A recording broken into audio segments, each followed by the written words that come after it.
Hi guys, I'm Richard Bell, and this is my presentation on virtual museums and virtual field trips. So I'll have a brief discussion about what both these things are and their benefits. Then we'll see an example of each, and then we'll talk about virtual reality and what that might be able to do for us in the future. So what is a virtual museum?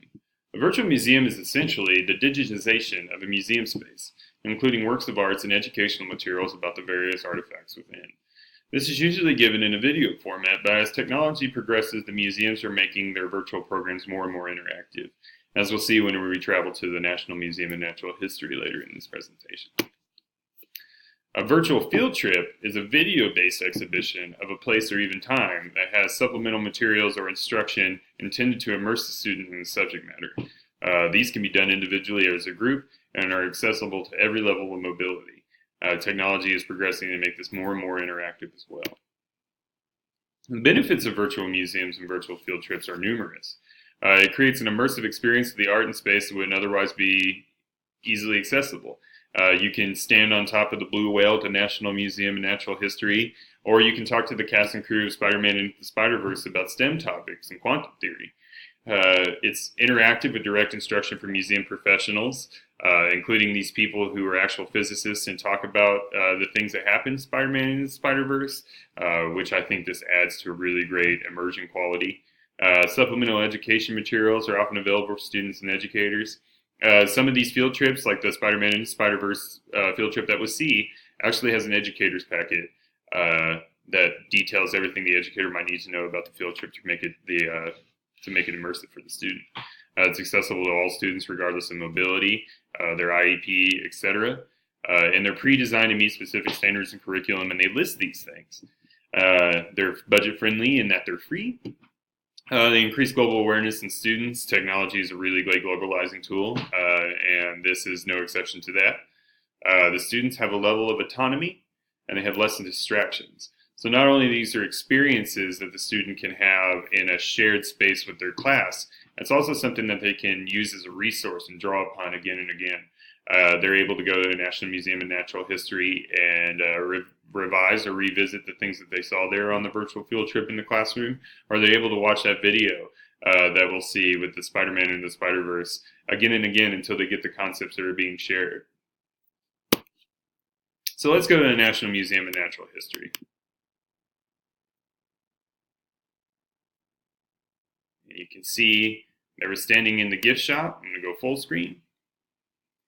On the ground floor, you can see the heads-up map display right here that details the ground floor and what's under construction. And the research wings that has staff access only, and then what we're able to see. And there are little points everywhere, like the Birds of DC, the Baird Auditorium. You're able to jump to these points instantly and observe. And you're able to just drag and release and kind of float around like a giant ephemeral floating head and observe a 360 high-resolution panoramic view of the Birds of DC exhibit from this vantage point. At the bottom here, you see a series of thumbnails that show other parts of the museum that you're able to instantly jump to and appreciate. So we can just go through the African Voices exhibit, and then we can go into the Discovery Room, or the Oceans Hall, which is what I'm about. The heads-up display map shifted to the first floor since we were on the ground floor. And here, let's go on top of my friend, the giant blue whale, floating above everything. This is what I was talking about an immersive environment that you wouldn't normally be able to enjoy in even a regular field trip. The virtual field trip is able to afford that for you. So it comes with its advantages. You can jump over to the Narwhal exhibit, just for another example. We can jump to the Human Origins entrance exhibit. And very similar. You're also able to travel through the museum linearly, which is by clicking on these little arrows, it takes you to the next nearest perspective. You can see that by the check mark on your heads-up display.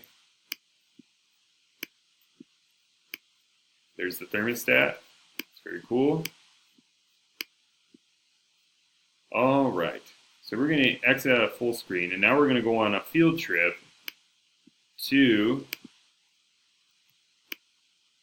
the Discovery Zone and go on a field trip discussing Spider-Man Into the Spider-Verse.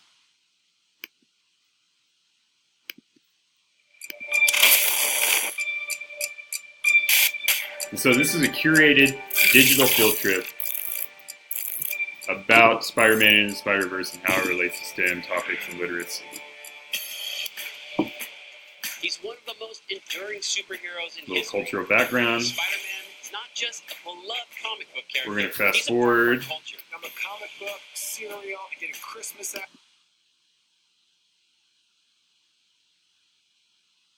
Just for a brief overview of what's happening. What we thought the film was all about, and that usually led to, us. So the entire video is discussing how STEM related to the production of the movie and the plot of the movie, and how literacy allowed for all of that to take place. And if we exit out full screen and go in here, we actually have a PDF file that's free to download as the Educator Companion Guide. And this gives an overview of the video and what the intention was and what you'll see in the video, what the students will explore, investigate, and create while they're in the virtual field trip, the standards that are met in the virtual field trip and with the activities that are provided, the materials required for those activities, a before the virtual field trip kind of tutorial with like maybe some prompts, icebreakers, and bell ringers, all the way to afterwards, where it gives the educator some instruction about the 3 activities that's included with the virtual field trip and the worksheets for those activities, detailing anywhere between STEM, literacy, talking about having stored potential energy and where that's going, observation and intuition. It's all detailed right here. Student will explore scientific concepts presented in Spider-Man Into the Spider-Verse and connect them to their own lives, investigate the difference between observation and intuition when collecting data for the scientific method, create imagery while considering the film's use of 2D designs, 3D graphics, and perspective drawings, which is just relevant in the film. It's an Oscar-winning film for this exact thing, so you know that it has some credibility. All right, let's return back to our normally scheduled PowerPoint presentation and talk about VR. Virtual reality headsets are already taking the idea of the virtual field trip or museum to the next level.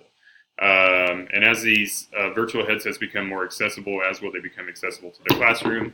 Right now, there's a lot of educational programs that are available and professional development programs that are available, but these are costly in that they're usually curated for a specific reason, and they require a what is now an expensive piece of equipment.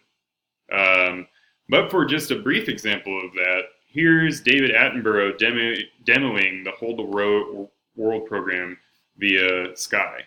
And so he's actually wearing the headset and the tactile interactive tool, and he actually is sitting across from a digitization of himself, and he actually opens a drawer and fiddles with the fossils and the bones there, and there's a whole interactive spiel built around what he's doing within the VR experience that carries a narrative for the students.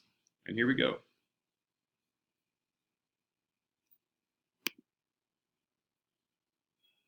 Hold the World is an interactive virtual reality experience. Welcome to London's Natural History Museum. In these drawers today, there is a special selection of objects. And so you're seeing what he's seeing. To explore. Thank you very much. There we are. Wow. Whoa. That is amazing. Heavens above. Gosh. Whoops.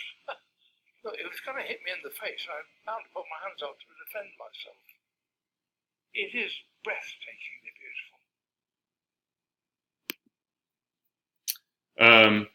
All right. So as you can see, there's a lot of interactivity involved with VR, and it's immersive, like to the degree that there is almost no distraction possible. They've actually been doing studies about it, and they find it to be a memory-making learning event, and therefore the information that's gathered during that time is more set inside of the recent memory of the student. And they're continuing to do studies on this all the time. And yeah, well, I hope you enjoyed my presentation. Attached is my Works Cited or Works Consulted, and I appreciate your time. Thanks very much.